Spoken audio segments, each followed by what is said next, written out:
Hey there everyone, Chris from 6++ here, and welcome to our series Playing the Primary, in which we focus on the primary scoring aspect of the game of 40k.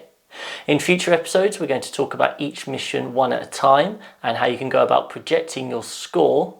However, today we're going to talk about the most common mistakes people make when playing the primary.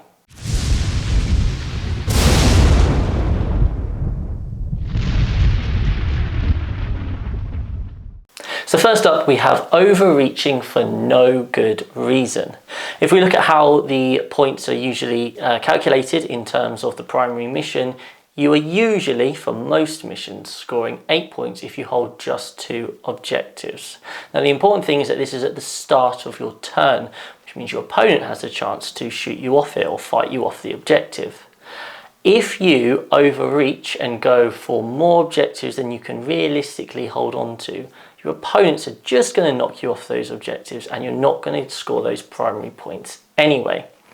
Probably the most classic case of this is in your 5-die objective missions where you've got one in the middle and you send a unit out to the middle. Your opponent is going to have very easy access to killing that unit, and then you've simply thrown away that unit for no good reason. In the old days when we could take stranglehold, that was obviously a really common thing. But these days it's far more important to lock down the 2 objectives closest to you, and therefore you won't be giving away units for no good reason. So yeah, as such, try not to overreach too much. Play in your triangle, focus on your 2 objectives, maybe push forward for a 3rd on occasion, but generally you want to fortify your 2 objectives. And speaking of fortifying your positions, it's really important that you put enough units on those objectives that you want to make sure you're holding. It's so easy to have or just to leave one unit on there thinking they'll be safe, but if your opponent can get access to it, that's suddenly most likely 4 points that you are losing. So as such, think about what your opponent can see next in their turn, what they can get to, and how much do you realistically need to be putting onto those objectives that you want to fortify in order to stop them from knocking you off them so you still score your primary. This could be objective secured units, it could be really hard to kill units, it could be vehicles. It probably should be a mix of multiple of those, and then that will mean you are consistently scoring the 8 points that you're going to want to be usually scoring. Thirdly, what we really don't want to be doing is committing valuable resources to try and knock opponents off objectives when actually it makes no difference to their score.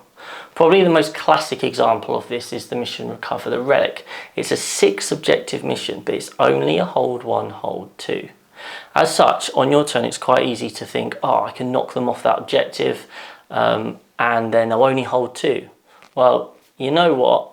They're still scoring the 8 points for holding 2 objectives. So there was no good reason to do that. So when you are targeting a unit because they are on an objective, it's really important to be thinking about, well, what's the actual reason as to why I want to be doing this? Because it may well be that it's not actually going to gain you anything and those resources you're committing could have been used elsewhere.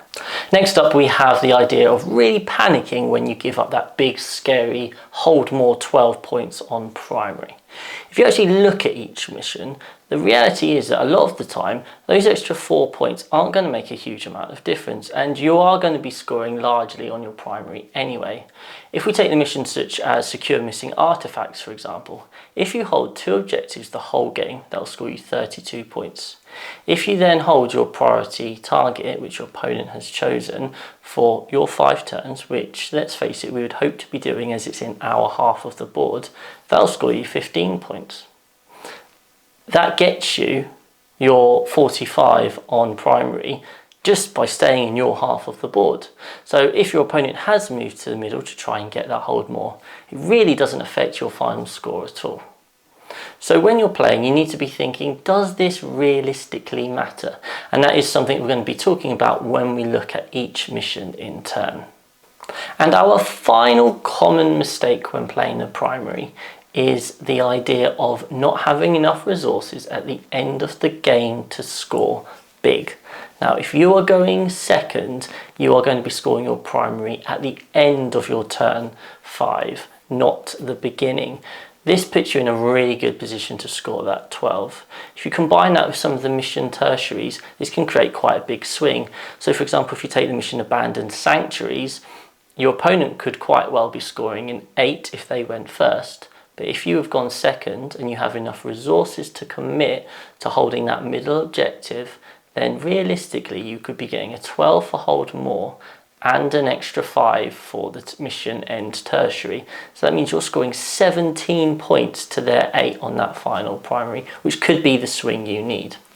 So when you're playing the mission, try and think about, is this actually a situation where I'm going to need resources to be able to commit at the end of the game, and therefore try not to worry too much about hitting your enemy as hard as you can in the mid game, when actually the end game is the part where you're going to win the match.